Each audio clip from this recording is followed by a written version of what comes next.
लीजिए सुनिए मुंशी प्रेमचंद की लिखी कहानी मेरी पहली रचना।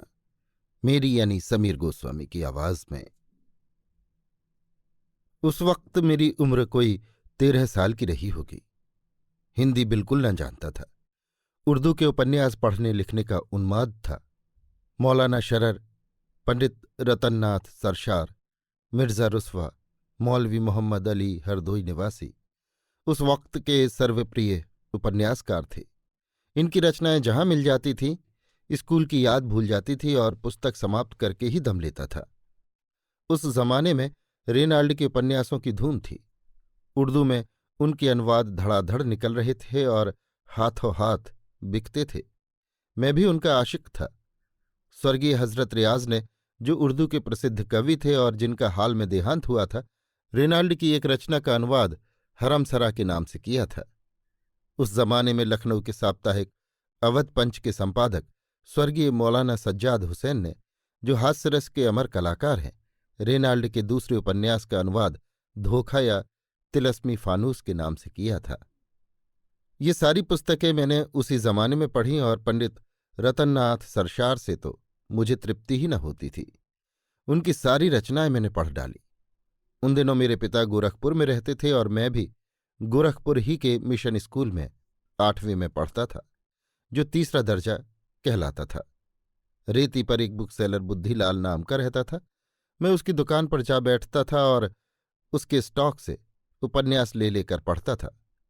मगर दुकान पर सारे दिन तो बैठ न सकता था, इसलिए मैं उसकी दुकान से अंग्रेजी पुस्तकों की कुंजियां और नोट्स लेकर अपने स्कूल के लड़कों के हाथ बेचा करता था और इसके मुआवजे में दुकान से उपन्यास घर लाकर पढ़ता था। 2-3 वर्षों में मैंने सैकड़ों ही उपन्यास पढ़ डाले होंगे। जब उपन्यासों का स्टॉक समाप्त हो गया तो मैंने नवल किशोर प्रेस से निकले हुए पुराणों के उर्दू अनुवाद भी पढ़े और तिलस्मी होशरूबा के कई भाग भी पढ़े हैं। इस वृहद तिलस्मी ग्रंथ के 17 भाग उस वक्त निकल चुके थे और एक एक भाग बड़े सुपर रायल के आकार के 2-2 हजार पृष्ठों से कम न होगा। और इन 17 भागों के उपरांत उसी पुस्तक के अलग अलग प्रसंगों पर 25 भाग छप चुके थे। इनमें से भी मैंने पढ़े। जिसने इतने बड़े ग्रंथ की रचना की, उसकी कल्पना शक्ति कितनी प्रबल होगी, इसका केवल अनुमान किया जा सकता है।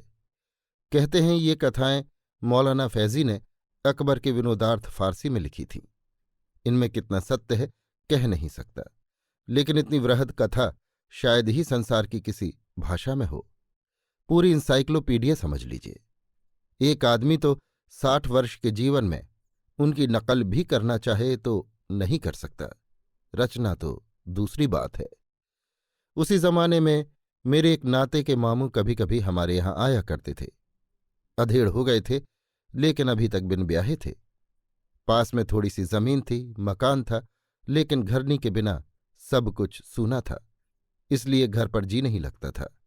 नातेदारियों में घूमा करते थे और सबसे यही आशा रखते थे कि कोई उनका ब्याह करा दे। इसके लिए 100-200 खर्च करने को भी तैयार थे। क्यों उनका ब्याह नहीं हुआ, ये आश्चर्य था। अच्छे खासे हष्टपुष्ट आदमी थे, बड़ी बड़ी मूछें, औसत कद, सांवला रंग। गांजा पीते थे, इससे आंखें लाल रहती थीं। अपने ढंग के धर्मनिष्ठ भी थे। शिवजी को रोजाना जल चढ़ाते थे और मांस मछली नहीं खाते थे। आखिर एक बार उन्होंने भी वही किया जो बिन ब्याहे लोग अक्सर किया करते हैं। एक चमार इनके नयन बाणों से घायल हो गए। वो उनके यहाँ गोबर पाथने, बैलों को सानी पानी देने और इसी तरह के दूसरे फुटकर कामों के लिए नौकर थी। जवान थी, छबीली थी और अपने वर्ग की अन्य रमणियों की भांति प्रसन्न मुख और विनोदनी थी। एक समय सखीश्वरी सुंदरी वाली बात थी। मामू साहब का त्रषित हृदय मीठे जल की धारा देखते ही फिसल पड़ा। बातों बातों में उससे छेड़छाड़ करने लगे। वो इनके मन का भाव ताड़ गई। ऐसी अलहड़ थी और नखरे करने लगी। केशों में तेल भी पड़ने लगा, चाहे सरसों का ही क्यों न हो। आंखों में काजल भी चमका, ओंठों पर मिस्सी भी आई और काम में ढिलाई भी शुरू हुई। कभी दोपहर को आई और झलक दिखाकर चली गई, कभी सांझ को आई और एक तीर चलाकर चली गई। बैलों को सानी पानी मामू साहब खुद दे देते गोबर दूसरे उठा ले जाते। युवती से बिगड़ते क्यों कर। वहां तो अब प्रेम का उदय हो गया था। होली में उसे प्रथानुसार एक साड़ी दी, मगर अब की गजी की साड़ी न थी, खूबसूरत सी 2.25 रुपये की चुंदरी थी। होली की त्योहारी भी मामूल से चौगनी थी, और ये सिलसिला यहां तक बढ़ा कि वो चमारिन ही घर की मालकिन हो गई। एक दिन संध्या समय चमारों ने आपस में पंचायत की, बड़े आदमी हैं तो हुआ करें, क्या किसी की इज्जत लेंगे। एक इन लाला के बाप थे कि कभी किसी मेहरिया की ओर आंख उठाकर न देखा, हालांकि ये सरासर गलत था। और एक ये है कि नीच जाति की बहु बेटियों पर भी डोरे डालते हैं। समझाने बुझाने का मौका न था। समझाने से लाला मानेंगे तो नहीं, उल्टे और कोई मामला खड़ा कर देंगे। इनके कलम घुमाने की तो देर है। इसलिए निश्चय हुआ कि लाला साहब को ऐसा सबक देना चाहिए कि हमेशा के लिए याद हो जाए। इज्जत का बदला खून ही चुकाता है, लेकिन मरम्मत से भी कुछ उसकी पुरौती हो सकती है। दूसरे दिन शाम को जब चंपा मामू साहब के घर में आई तो उन्होंने अंदर का द्वार बंद कर दिया। महीनों के असमंजस और हिचक और धार्मिक संघर्ष के बाद आज मामू साहब ने अपने प्रेम को व्यावहारिक रूप देने का निश्चय किया था। चाहे कुछ हो जाए, कुलमर्जाद रहे या जाए, बाप दादा का नाम डूबे या उतराए। उधर चमारों का जत्था ताक में था ही। इधर किवाड़ बंद हुए, उधर उन्होंने द्वार खटखटाना शुरू किया। पहले तो मामू साहब ने समझा कोई असामी मिलने आया होगा, किवाड़ बंद पाकर लौट जाएगा। लेकिन जब आदमियों का शोरगुल सुना तो घबराए। जाकर किवाड़ों की दराज से झांका। कोई 20-25 चमार लाठियां लिए द्वार रोके खड़े किवाड़ों को तोड़ने की चेष्टा कर रहे थे। अब करें तो क्या करें। भागने का कहीं रास्ता नहीं, चंपा को कहीं छिपा नहीं सकते। समझ गए कि शामत आ गई। आज की इतनी जल्दी गुल खिलाएगी, ये क्या जानते थे। नहीं, इस चमारिन पर दिल को आने ही क्यों देते। उधर चंपा इन्हीं को कोस रही थी। तुम्हारा क्या बिगड़ेगा, मेरी तो इज्जत लुट गई। घर वाले मूड़ ही काट कर छोड़ेंगे। कहती थी कभी किवाड़ बंद न करो, हाथ पांव जोड़ती थी, मगर तुम्हारे सिर तो भूत सवार था। लगी मुंह में कालिक की नहीं। मामू साहब बेचारे इस कूचे में कभी ना आए थे। कोई पक्का खिलाड़ी होता तो 100 उपाय निकाल लेता, लेकिन मामू साहब की तो जैसे सिट्टी पिट्टी भूल गई।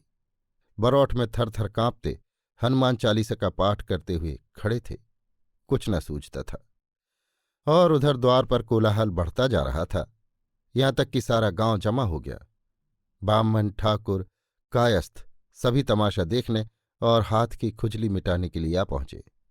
इससे ज्यादा मनोरंजक और स्फूर्तिवर्धक तमाशा और क्या होगा कि एक मर्द एक औरत के साथ घर में बंद पाया जाए। फिर वो चाहे कितना ही प्रतिष्ठित और विनम्र क्यों न हो, जनता उसे किसी तरह क्षमा नहीं कर सकती। बढ़ई बुलाया गया, किवाड़ फाड़े गए और मामू साहब भूसे की कोठरी में छिपे हुए मिले। चंपा आंगन में खड़ी रो रही थी। द्वार खुलते ही भागी। कोई उससे नहीं बोला। मामू साहब भागकर कहाँ जाते। वो जानते थे उनके लिए भागने का रास्ता नहीं है। मार खाने के लिए तैयार बैठे थे। मार पड़ने लगी और बेभाव की पड़ने लगी। जिसके हाथ जो कुछ लगा, जूता, छड़ी, छाता, लात, घूसा, सभी अस्त्र चले। यहां तक मामू साहब बेहोश हो गए और लोगों ने उन्हें मुर्दा समझकर छोड़ दिया। अब इतनी दुर्गति के बाद वो बच भी गए तो गांव में नहीं रह सकते और उनकी जमीन पट्टेदारों के हाथ आएगी। इस दुर्घटना की खबर उड़ते उड़ते हमारे यहां भी पहुंची। मैंने भी उसका खूब आनंद उठाया। पिटते समय उनकी रूपरेखा कैसी रही होगी, इसकी कल्पना करके मुझे खूब हंसी आई। 1 महीने तक तो वो हल्दी और गुड़ पीते रहे। जो ही चलने फिरने लायक हुए, हमारे यहां आए। यहां अपने गांव वालों पर डाके का इस्तगासा दायर करना चाहते थे। अगर उन्होंने कुछ दीनता दिखाई होती तो शायद मुझे हमदर्दी हो जाती, लेकिन उनका वही दमखम था। मुझे खेलते या उपन्यास पढ़ते देखकर बिगड़ना और रोब जमाना और पिताजी से शिकायत करने की धमकी देना। ये अब मैं क्यों सहने लगा था। अब तो मेरे पास उन्हें नीचा दिखाने के लिए काफी मसाला था। आखिर एक दिन मैंने ये सारी दुर्घटना एक नाटक के रूप में लिख डाली और अपने मित्रों को सुनाई। सब के सब खूब हंसे। मेरा साहस बढ़ा। मैंने उसे साफ साफ लिखकर वो कापी मामू साहब के सिराहने रख दी और स्कूल चला गया। दिल में कुछ डरता भी था, कुछ खुश भी था और कुछ घबराया हुआ भी था। सबसे बड़ा कुतूहल ये था कि ड्रामा पढ़कर मामू साहब क्या कहते हैं। स्कूल में जीना लगता था, दिल उधर ही टंगा हुआ था। छुट्टी होते ही घर चला गया, मगर द्वार के समीप आकर पांव रुक गए। भय हुआ कहीं मामू साहब मुझे मार न बैठें, लेकिन इतना जानता था कि एक आध थप्पड़ से ज्यादा मुझे मार न सकेंगे, क्योंकि मैं मार खाने वाले लड़कों में न था। मगर ये मामला क्या है? मामू साहब चारपाई पर नहीं है, जहां वो नित्य लेटे हुए मिलते हैं। क्या घर चले गए? आकर कमरा देखा तो वहां भी सन्नाटा। मामू साहब के जूते, कपड़े, गठरी सब लापता। अंदर जाकर पूछा, मालूम हुआ मामू साहब किसी जरूरी काम से घर चले गए, भोजन तक नहीं किया। मैंने बाहर आकर सारा कमरा छान मारा, मगर मेरा ड्रामा, मेरी वो पहली रचना कहीं न मिली। मालूम नहीं मामू साहब ने उसे चिराग अली के सुपुर्द कर दिया या अपने साथ स्वर्ग ले गए। अभी आप सुन रहे थे मुंशी प्रेमचंद की लिखी कहानी मेरी पहली रचना, मेरी यानी समीर गोस्वामी की आवाज में।